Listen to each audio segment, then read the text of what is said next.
Hi, this is Gary Zacharias. You're listening to the Apologist bookshelf. You know, we've got more challenges to belief in God today than probably at any time, at least in my lifetime. And there's a book out that I feel bad. I haven't talked about it before, and it's a really interesting book. It's called Evidence for God, and it's an edited book, so it's a bunch of different authors. I'll tell you some of the authors in just a second. The subtitle is 50 Arguments for Faith from the Bible, History, Philosophy, and Science. The editors are William Dembski and Mike Licona. And those two names actually should be pretty well known. Dembski has his PhD from the University of Illinois at Chicago, and he's a research professor of philosophy. He's edited or written over a dozen books. Mike Licona is an apologetics coordinator at a college, I think Houston Baptist, but I'm not sure. And he's got some really interesting books that he's written as well, and he does a lot of debates. And so these are two interesting people. What's really nice is they have accumulated some great contributions. Craig Blomberg, Darrell Bock, Paul Copan, of course, Dembski himself, Craig Evans, Gary Habermas, Guillermo Gonzalez, Philip Johnson, and Mike Licona himself, Paul Meyer, Nancy Piercy, Jay Richards, Dan Wallace, Ben Witherington. I mean, that's just some of them. And their topics are really interesting. They have the question of philosophy, first of all, like arguments for the existence of God and near-death experiences and God and suffering and things like that. Section 2 is the question of science. What about things like Darwin and the monkey trial and evolution and eugenics and intelligent design and molecular biology and so on. So there's a big section there. Third section, the question of Jesus. Did he exist? Credibility of his miracles. Did he predict his own death? Is he God? Did he claim to be God? What about the empty tomb? Things like, what about those who've never heard of the gospel? I mean, that's a tough one, isn't it? Section 4, the question of the Bible. Like this, is the Bible today what was originally written? What should we think about the Coptic Gospel of Thomas? How do we get our New Testament canon? Historical reliability of the Gospels? I mean, these are just excellent, excellent questions. It's a good book. And so I thought today we could go through a couple of the chapters if we have enough time. I'm going to go to chapter 27. Did Jesus really exist? I mean, if he didn't exist, we can just pack it all up and go home. So the author of this one was Paul Meyer. He's a really good scholar. He's a writer. He's a speaker. And he starts out by saying, remember the question is, did Jesus really exist? No, he didn't. Some skeptics claim. It's a way they're just going to smash down that argument. But it said there's more evidence that Jesus lived than for most famous figures of the ancient past. And he's going to look at two kinds of evidence called internal and external. And he said in both cases, the evidence is so overpowering, so absolute, you'd have to be a pretty shallow intellect to deny that. And by the way, in some of my podcasts, I've had people say that, he never lived. It boggles my mind. But there are people out there that still believe that today. So let's start with the internal evidence. So he said, well, first of all, you got all these messianic predictions in the Old Testament. But he says, let's move beyond that. Not a single one of the four Gospels or those 23 other documents in the New Testament would make any sense if Jesus didn't live. Did the whole cavalcade, he says, of well-known historical personalities in the first century who interacted with Jesus, were they dealing with a vacuum? Did Herod the Great try to terminate an infant ghost? Did the Jewish high priests Annas and Caiaphas interview a spirit? Did Pontius Pilate put somebody to death and it was just a figment of their imagination?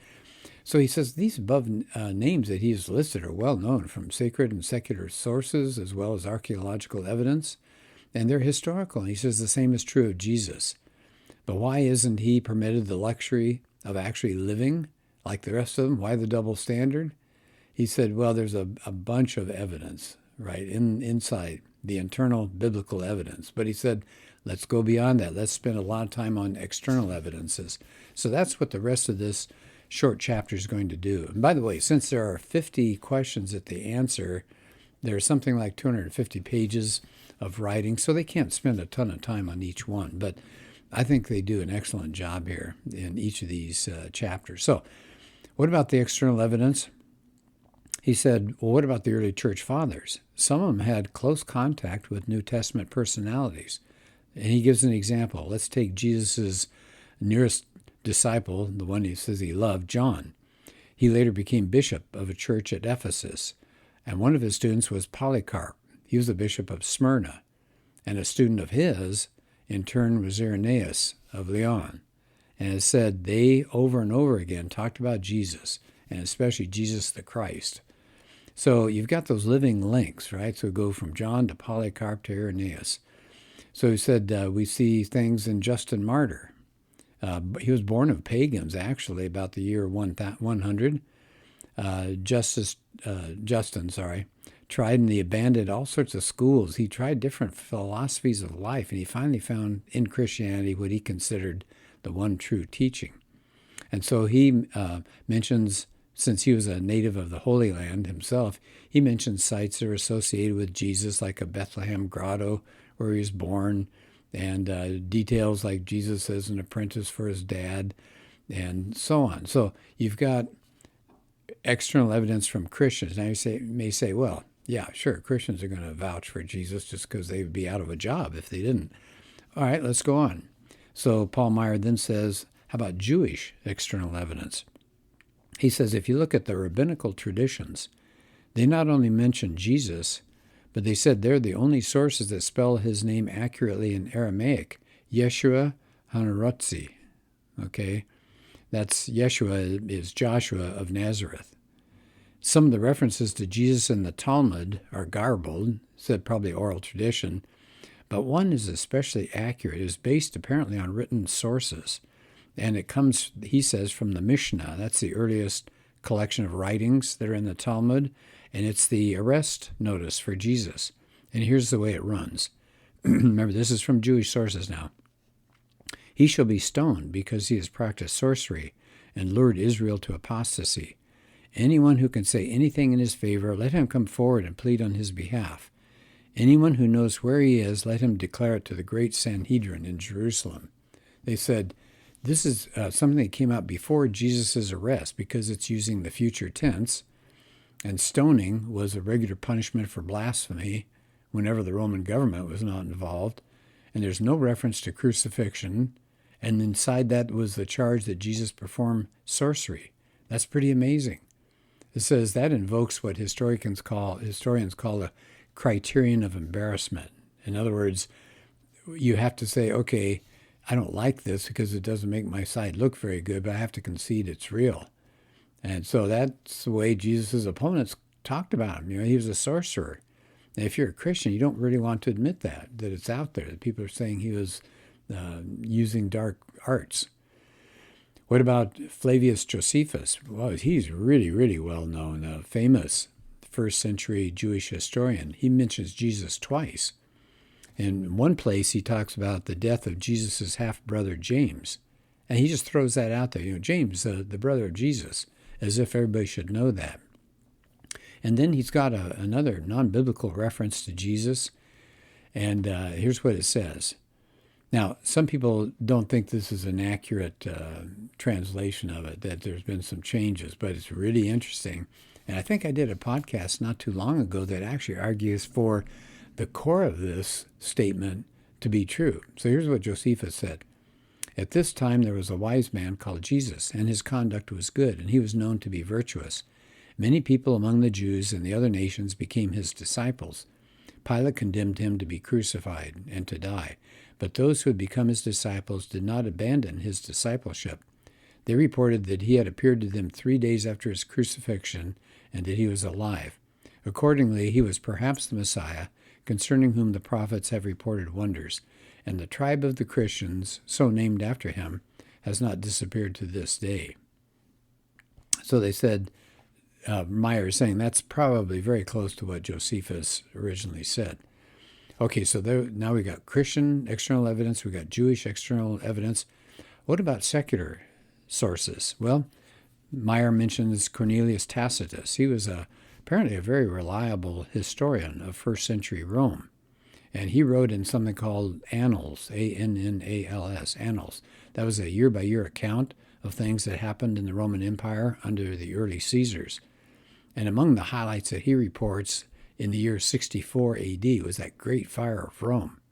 He said people blamed the Emperor Nero since it happened on his watch, but Nero wanted to save himself, so he switched the blame to the Christians. That's the first time they appear in secular history. So Tacitus explains, so who are these Christians? Here's the quote. Christus, the founder of the name, had undergone the death penalty in the reign of Tiberius by sentence of the procurator Pontius Pilate. And then he goes on, Tacitus goes on to report the horrors that were done to these early Christians, their first persecution. Now, the main thing is that Meyer is pointing out Tacitus was not a Christian historian trying to prove that Jesus lived. He was a pagan. He saw the Christians as a disease. He actually used that in one of his passages. And if he thought Jesus never existed, would he have said that? No, he would have exposed this phantom. So it says, how about Gaius Suetonius Tranquillus? He recorded events of the first century in something called The Lives of the 12 Caesars. I read that one, by the way. That's an interesting book. Apparently he really wanted to kind of stick it to these early Caesars, so he's got them sounding pretty bad.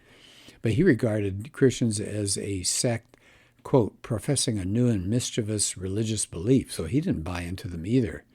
And he cited Christus, but he spelled his name Chrestus, Chrestus. What about Pliny the Younger? Here's another Roman. He was a governor of Bithynia, pretty much where part of Turkey is today. And in about the year 110, he wrote the Emperor Trajan, who was the emperor from 98 to 117 AD. He was confused. He wanted to know, what should I do about these Christians? Now, he's got Christians that are bothering him, so he's asking the Roman emperor, what do you want me to do with them? He calls it a wretched cult. And Christ is cited 3 times in there. And here's the reference especially that's talking about these Christians. He says, who met on a fixed day to chant verses alternately among themselves in honor of Christ as if to a god. Isn't that interesting? As if to a god. So people that say, well, Jesus wasn't seen as a god. He was just elevated by the church in the 300s or 400s AD, so they'd have somebody pretty cool to be their hero. Well, no. Here it is in the first century after Jesus. They're saying these Christians honored Jesus as a god. So again, Meyer says if Christ were only a mythical character, these hostile sources would be the first ones to say there's no such thing. So it says, he says that as a summary basically of what he's been talking about, it says Jesus was a historical figure who truly lived. He says skeptics should focus more on whether Jesus was more than a man. Yeah, that's a big one, isn't it? So let's do this. Let's go kind of quickly through. Here's another short article. What about the credibility of Jesus' miracles? This is by Craig Blomberg, a great secular thinker, a philosopher, and teacher. He says, if there's a God of the kind that the Jews and the Christians have historically believed, then he may bypass the laws of nature. So the real question is, do you have reasons to believe in God in the first place? See, that's a really good point. You can only get a miracle if there's something outside of nature to cause that miracle. Does that make sense? I can't perform a miracle. I'm in nature and I'm part of nature, and nobody else can. But if there's a God, right? So that's what it all comes down to. And that's what's always amazed me. People that deny the virgin birth, or people that laugh about walking on water, or a talking snake, or a talking donkey. If you remember the story of Balaam, they hoot and they holler. They think those things are pretty funny. Who's going to believe that? But they actually may believe in a God themselves. A lot of people do. The vast majority of the people who've ever lived believe there's a God out there somewhere. They may differ on what they think that God's qualities are, but they believe there's something beyond this world. And if there is, any of these things are pretty simple to believe in. In fact, somebody once said, how did they say that? If you believe in a God who created the universe, how difficult would it be for him to create the chromosomes and all to allow Mary to have a birth without sexual intercourse. And I thought, yeah, that's a good point. If there's a God, any of these things are possible. So go back to Blomberg here. He said, the first question, he said, the real question is, do we have reason to believe in a God? And so one of the things he talks about is intelligent design movement. And we've talked about that before, so I won't spend much time on that at all. Blomberg says the most common scholarly objection right now to the story of Jesus' miracles is that there were stories about other religions that competed with Christianity. That, oh, hey, well, what's so big about that? The ancient religions talked about virgin births and resurrections. But he says, in fact, most of these parallels involved ordinary human sexual relations coupled simply with the belief that one of the persons was actually a god or goddess. And he says, in the case of resurrections, yeah, there are stories about gods or goddesses who die and rise annually because they're seasonal gods, in the spring and in the fall. And they have to do with harvesting and planting. He said there are no stories from the ancient world of people known to have been real human beings which began to circulate during the lifetimes of their followers, in which these individuals died, totally died, rose bodily to life again, and were declared to have atoned for the sins of the world. There are no stories like that in the ancient world. In fact, I was reading something from Greg Kokel, and he said, and other people have said the same thing, that these stories that start sounding like Jesus came along after Jesus, not before Jesus. So his miracles in his life are completely different than ancient religions have said. He says, for example, Mithraism, it began to resemble Christianity only in the late 2nd and early 3rd centuries. So they didn't influence the Christian writers. Says they came out of a desire to make their heroes look more like Jesus. So he says, all right, so he says these main reasons for not believing the gospel miracle stories, they really fail to convince. He says, what are the positive reasons? What are the positive reasons for believing in them? He said, well, first of all, they're in every layer, every part of the early Gospels. Jewish sources attest to Jesus' miracles. Remember, they claim that it was done through sorcery, but they agree with it. The rabbis often made a charge that Jesus was a sorcerer and he was leading Israel astray. And it says also the whole nature of the miracles Jesus did were very different from ones that were being attested in that time period. It said there are exorcisms and healing accounts from Jewish and Greek and Roman sources, but none where a given wonder worker consistently and successfully works his miracles without the use of magical formulas or any kind of paraphernalia or proper prayer to God or the gods. Right? So that's very, very different. The closest parallels, they said, to the miracles of Jesus, Craig says, are the Old Testament stories. I mean, think about the feeding the multitudes. That's miraculously supplied bread that you see in the Old Testament. God has sovereignty over wind and waves. Elisha and Elijah raised people from the dead. So we've gotten that from the Old Testament, and that is brought into the New Testament as well. So I like this. I think this is really well done here. At the very end of this chapter, here's what Blomberg says. Actually, it's a quote from another scholar. Viewed globally, the tradition of Jesus' miracles is more firmly supported by the criteria of historicity than are a number of other well-known and often readily accepted traditions about his life and ministry. Put dramatically, but with not too much exaggeration, if the miracle tradition from Jesus' public ministry were to be rejected completely as unhistorical, so should every other gospel tradition about him. So these Bible miracle stories in the New Testament are tied in very closely to the life of Jesus. And let me add one thing, and then we'll close here. But I think about if I was an early follower of Jesus, right? I'd heard about him, and I went out and I was kind of curious. I'm going to follow him only if I have any kind of reason to believe that he is something more than just a nice guy. I mean, I'm going to be looking for his fulfillment of Old Testament prophecies. I'm going to be looking at his life. I'm going to be looking at the things he did, his deeds, and that would include miracles. before I put myself on the line. I mean, why would I give my life over to just another nice guy or a rebel or anything like that? That doesn't make any sense. These Jews were not stupid. They knew their Old Testament. They knew what their eyes could see. If they saw a withered arm on somebody get healed, if they saw somebody healed of leprosy and they knew that person, they're going to follow that rabbi. They're going to ignore him if he really is not doing those things. So I've always thought, why would these disciples go to their death and give up everything they had, give up everything Jewish that made them important? They were kicked out of the synagogues. They were treated like outcasts. And some of them, had physical, painful deaths. And there were no retractions of these beliefs. They fully bought into Jesus as the miracle worker and the Messiah. Okay, well, that's, again, called Evidence for God. Interesting book. It's a collection of essays, which makes it kind of fun. You can kind of pick here and there and go any place you want in it. You don't have to read it in order. Just depends on what's interesting to you, whether it's science or theology or history or philosophy. So you might take a look at that book. 50 Arguments for Faith. All right, well, thank you for being part of this podcast today.